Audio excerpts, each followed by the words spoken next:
আসসালামু আলাইকুম। কেমন আছেন সবাই? নৌকা ভ্রমণে বের হয়েছি। আজকে আমরা যাচ্ছি মুকেশ বিল দেখার জন্য। গাজীপুর কালিয়াকৈরের মুকেশ বিল, ভাইরাল প্লেস। আমরা যাত্রা শুরু করতেছি কাশিমপুর ভাঙ্গা ব্রিজ থেকে।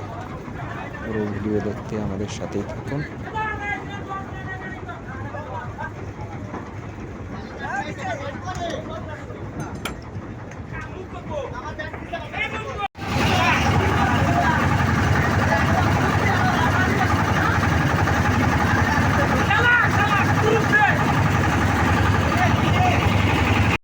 দুই পাশের নয়নাভিরাম দৃশ্য দেখতে দেখতে আমরা মুকেশ বিলের উদ্দেশ্যে রওনা দিয়েছি।